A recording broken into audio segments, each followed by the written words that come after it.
Oke, selamat siang menuju sore Bu Feni. Terima kasih atas tugas rekamannya yang sangat indah ini. Sekarang kami ingin mempresentasikan soal dinamika peran Indonesia dalam perdamaian dunia. Dimulai dari sebelum pertama yang akan dibawakan oleh Isak. Yang pertama, sebelum kita masuk ke semuanya, kita pertama harus memahami konsep ya.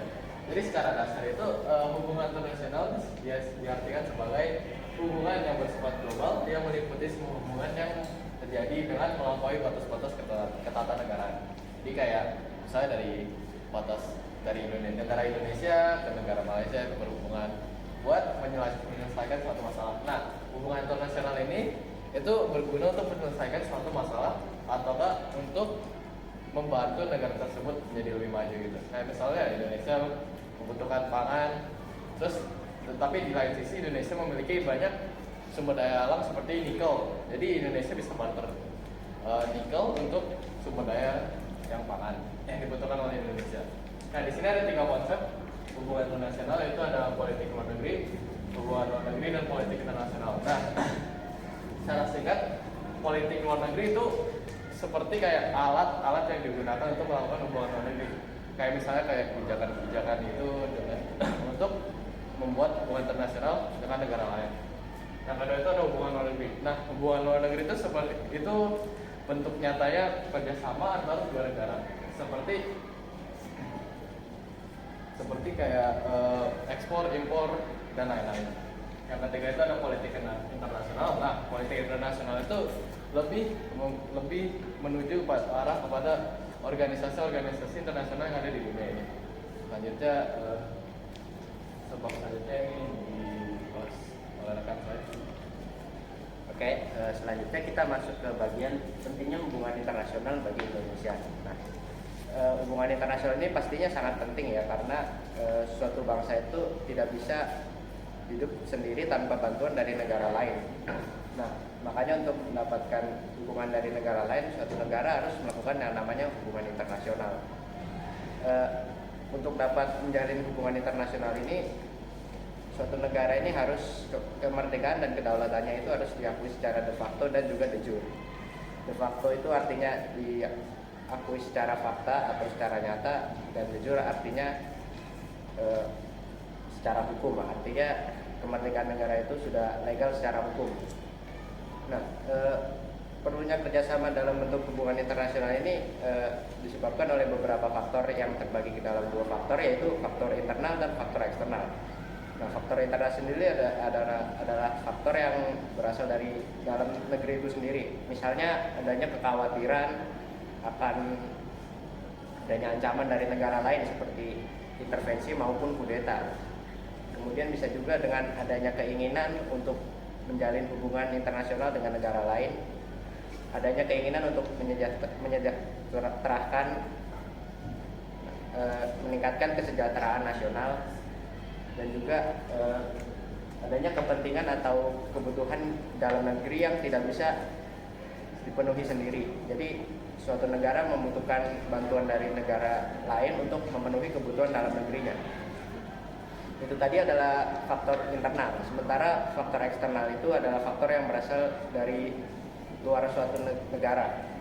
Misalnya adanya perbedaan skill, kemampuan, ataupun pengetahuan dengan negara lain, perbedaan keadaan seperti perbedaan sumber daya alam, sumber daya manusia, dan lain-lain. Serta juga ketergantungan dalam upaya memecahkan masalah di berbagai bidang. Nah, tujuan dari adanya hubungan internasional ini antara lain untuk meningkatkan perdamaian antar negara-negara internasional, kemudian juga untuk mendapatkan barang atau jasa yang tidak bisa didapatkan dalam negeri sendiri, dan juga untuk mempertahankan kemerdekaan dan menjaga keselamatan suatu negara.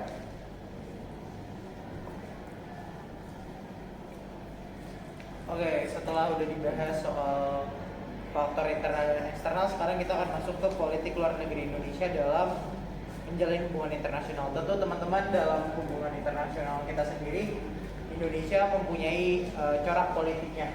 Nah, kita akan bahas pertama-tama mulai dari Undang-Undang Dasar Negara Republik Indonesia pembukaan alinea keempat itu berbunyi ikut melaksanakan ketertiban dunia yang berdasarkan kemerdekaan, perdamaian abadi, dan keadilan sosial. Nah dari hal itu pemikiran-pemikiran para pendiri kita itu dia tuh menyatakan hal tersebut karena suatu alasan. Jadi Indonesia ini kan adalah negara yang baru merdeka saat itu di tengah dua kubu yang berbeda. Yang pertama adalah blok timur dan yang kedua adalah blok barat. Blok timur dikuasai oleh Uni Soviet dan blok barat dikuasai oleh Amerika. Yang satunya pro liberalis, yang satunya pro komunis.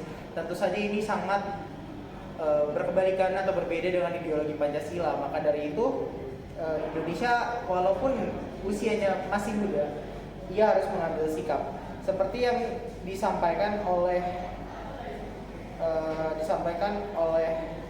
DR Soekarno dan DRS Muhammad Hatta pada tanggal 2 September 1948 di hadapan Badan Pekerja Peminta Nasional Indonesia Pusat. Itu berbunyi seperti ini kurang lebih. Tetapi mestikah kita, yaitu bangsa Indonesia yang memperjuangkan kemerdekaan bangsa dan negara kita, hanya harus memilih di antara pro Rusia atau pro Amerika. Apakah tidak ada pendirian lain yang harus kita ambil dalam mengejar cita-cita kita? Nah, dari hal tersebut, akhirnya politik luar negeri kita itu mengeluarkan sebuah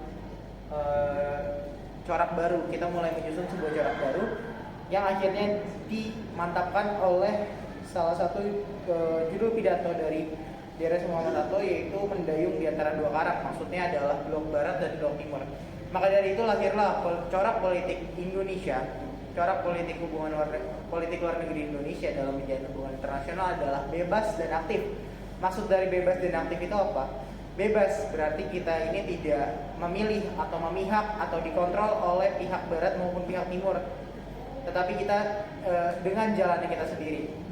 Maksud dari aktif adalah itu apa? Seperti yang sudah disampaikan oleh Undang-Undang Dasar 1945 pembukaan alinea keempat. Itu aktif berarti kita ikut melaksanakan ketertiban dunia, mengirim pasukan-pasukan dan lain-lain. Nah, contoh-contoh lain yang konkret dalam menjalankan politik luar negeri kita ini apa? Itu akan dibahas oleh rekan saya, Feli. Oke, kerjasama yang dikembangkan oleh bangsa Indonesia ke negara lain, yaitu pertama adalah menjadi anggota Perserikatan Bangsa-Bangsa atau PBB. Ya, pada tahun 28 September 1955 sebagai anggota ke-60. Tapi waktu tahun 7 Januari 1960 Indonesia keluar lagi karena tidak setujunya Indonesia terhadap Malaysia yang masuk sebagai anggota tidak tetap Dewan Keamanan PBB. Tapi kemudian Indonesia masuk kembali pada tanggal 28 September 1966. Tapi masih sebagai bangsa, masih jadi ke bangsa ke-60 di PBB karena waktu itu belum dikeluarkan secara ofisial ya, secara resmi.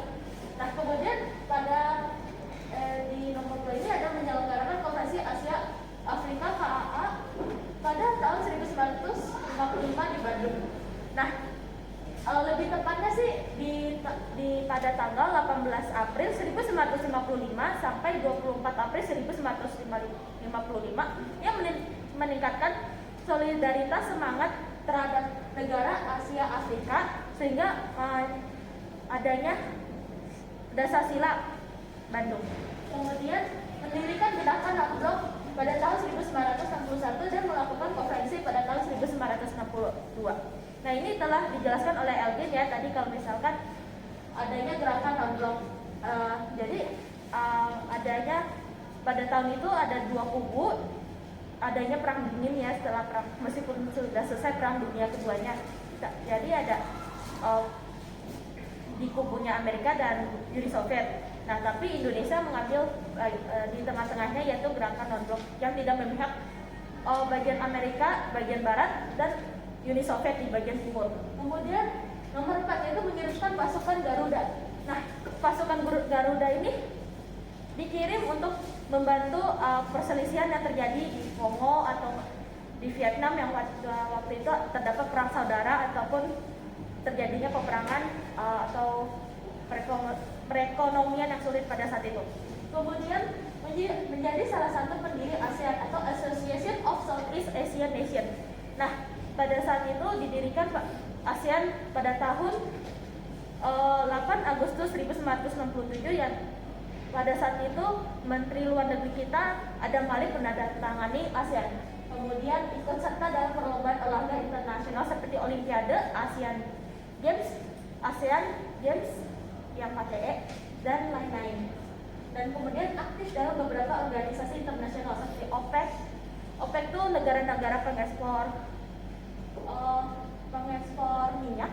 Terus ada organisasi of konferensi Islam yang isinya terdiri dari negara-negara Islam. Kemudian ada APEC, yaitu negara-negara perekonomian di dunia. Kemudian ada terakhir yaitu menyelenggarakan hubungan diplomatik dengan antara negara. Nah, sekarang Indonesia telah melakukan hubungan diplomatik dan melakukan pertukaran perwakilan diplomatik sebanyak 162 negara. Sekian. Dan setelah itu akan dijelaskan oleh teman saya. Nah, kita masuk ke subbab B, yaitu peran Indonesia dalam menciptakan perdamaian dunia melalui organisasi internasional. Nah, kita pertama-tama harus tahu dulu nih, apa sih yang dimaksud dengan organisasi internasional.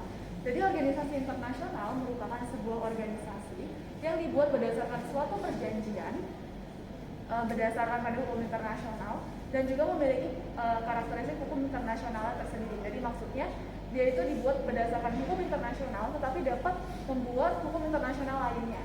Kemudian untuk organisasi internasional ini dia bisa bergerak di berbagai bidang yang bisa politik, ekonomi, sosial, budaya, hankam, yang bergantung pada motif awal kenapa sebuah organisasi internasional itu pada awalnya dibentuk. Untuk anggota dari organisasi internasional itu sendiri umumnya adalah negara-negara ya. Kemudian ada beberapa peran dari organisasi internasional. Yang pertama itu adalah wadah untuk melakukan kerjasama sehingga dapat mencegah konflik antar negara anggotanya. Kemudian yang kedua itu adalah sarana untuk perundingan, di mana dari hasil perundingan tersebut terciptalah sebuah perjanjian yang tentunya menguntungkan semua negara-negara yang terlibat. Kemudian yang terakhir adalah lembaga mandiri yang mampu melakukan kegiatannya sendiri. Jadi misalnya kegiatan pelestarian lingkungan, kegiatan suatu kebijakan di bidang politik ekonomi. Nah, untuk salah satu contoh dari organisasi internasional yang paling kita kenal saat ini itu adalah PBB. Nah, PBB sendiri ini tentunya Indonesia berperan dalam PBB.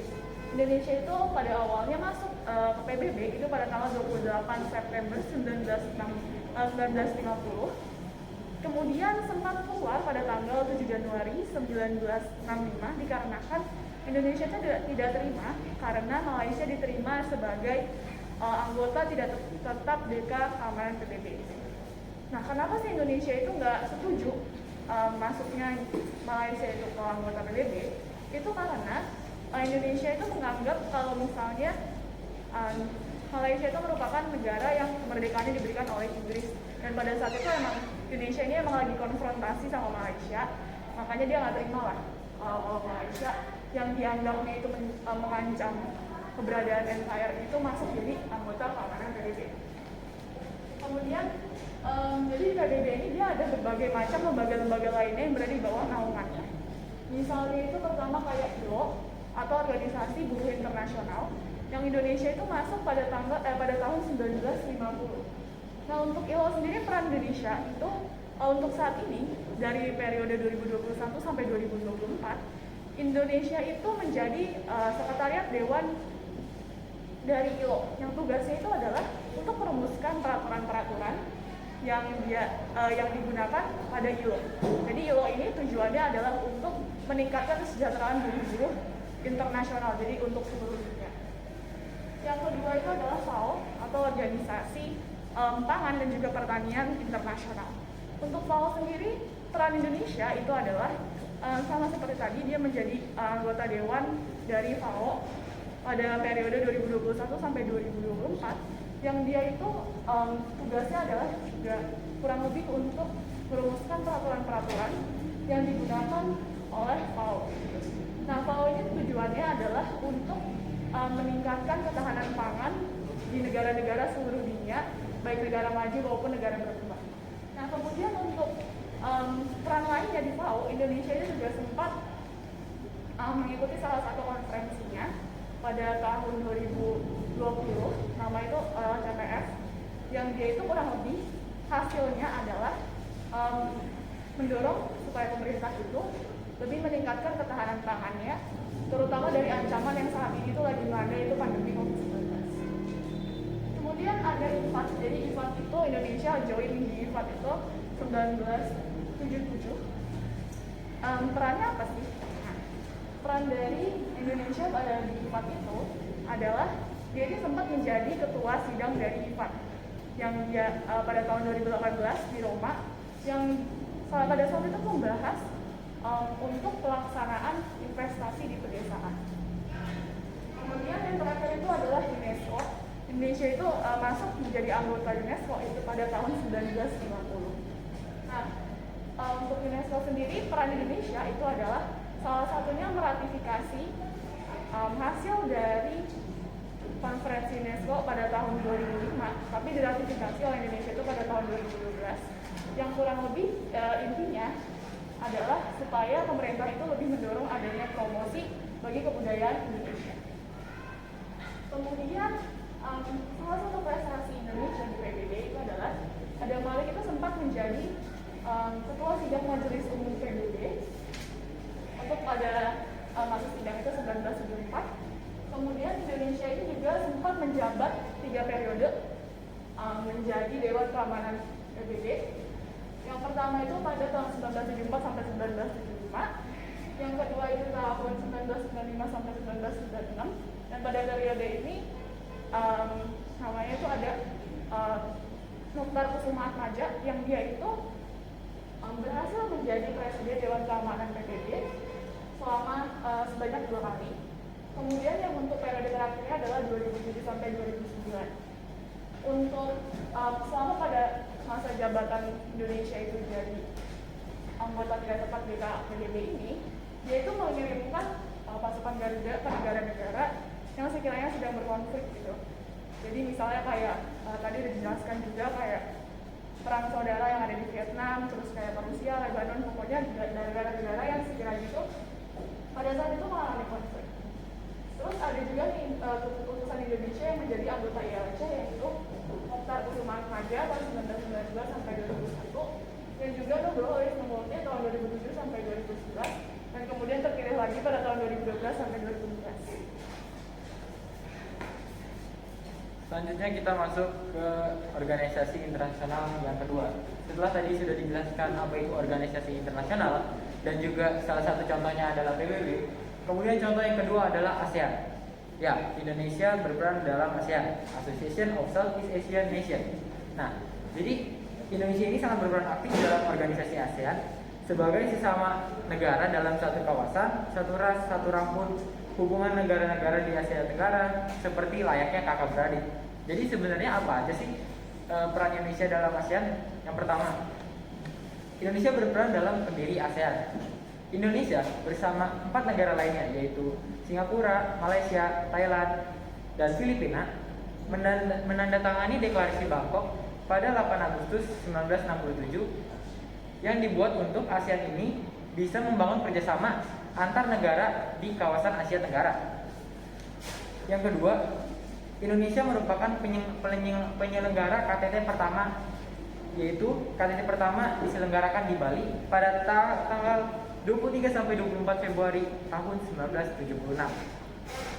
Nah, KTT ini bertujuan untuk meningkatkan hubungan ekonomi dan kebudayaan. KTT di ASEAN ini sudah berlangsung selama 14 kali. Dan selama 14 kali, KTT ini menghasilkan berbagai macam keputusan di bidang politik, ekonomi, dan budaya. Yang ketiga, Indonesia berperan dalam penggagas Komunitas Keamanan ASEAN. Jadi, pada KTT ASEAN ke-9, Indonesia menjadi tuan rumah kembali, yaitu yang diselenggarakan di Bali pada tanggal 7 Oktober 2003. Pada KTT ke-9 ini dihasilkan deklarasi ASEAN Bali Concord II yang merupakan kelanjutan dari KTT ASEAN yang pertama. Nah, pada KTT ke-9 ini dihasilkan tiga pilar yaitu Komunitas Keamanan ASEAN yaitu ASC, Komunitas Ekonomi ASEAN AEC, dan Komunitas Sosial Budaya ASCC. Nah, Komunitas Keamanan ASEAN ini atau ASC, ASEAN Security Community, dibentuk untuk meningkatkan keamanan yang dapat mewujudkan perdamaian antar negara. Yang keempat ada Indonesia berperan dalam SEA Games. Jadi SEA Games ini merupakan kompetisi olahraga negara-negara ASEAN yang diselenggarakan 2 tahun sekali, yang membuat tujuan untuk persahabatan dan mempererat hubungan kerjasama. Indonesia sudah menjadi tuan rumah ASEAN SEA Games selama 4 kali, yaitu pada tahun 1979, 1987, 1997, dan 2011. Kemudian ada menciptakan perdamaian di Asia Tenggara. Jadi Indonesia ini pernah bergabung menjadi pasukan perdamaian PBB di Perang Vietnam pada 1973 dan 1974. Indonesia memfasilitasi perdamaian di Filipina pada Perang Moro dan Perang Perdamaian Kamboja pada tahun 1988. Dan juga pada KTT ke-9 waktu itu dibentuk sebuah sekretariat jenderal ASEAN yang berada di Jakarta. Nah, sekretaris jenderal ASEAN ini merupakan 3 tokoh dari Indonesia, yaitu adalah HR Darsono yang menjabat pada 1977 sampai 1979, Umarji Nyoto Wijono menjabat pada 1978 sampai 1979, dan yang terakhir Rusli Nur yang menjabat pada 1989 sampai 1992. Setelah kita membahas ASEAN, selanjutnya akan ada perang gerakan non-blok yang akan dijelaskan oleh rekan saya. Nah, sekarang kita masuk ke dalam gerakan non-blok. Kalian pasti tahu kan Perang Dunia Kedua. Nah, dalam konteks politik, Perang Dunia Kedua ini membentuk fragmentasi dari negara-negara terasosiasi dalam 2 blok, yaitu blok bagian barat yang dipimpin oleh Amerika Serikat yang membentuk organisasi NATO, dan blok bagian timur yang dipimpin oleh Uni Soviet yang membentuk organisasi Pakta Warsawa. Nah, kedua blok ini pada saat itu terus mencari sekutu untuk memperkuat pertahanannya. Maka dari itu ada beberapa negara yang tidak ingin memihak antara blok barat maupun blok timur. Negara-negara ini tuh mendirikan gerakan non-blok yang sikapnya geopolitik yang putih, netral, dan tidak memihak kepada 2 blok tersebut.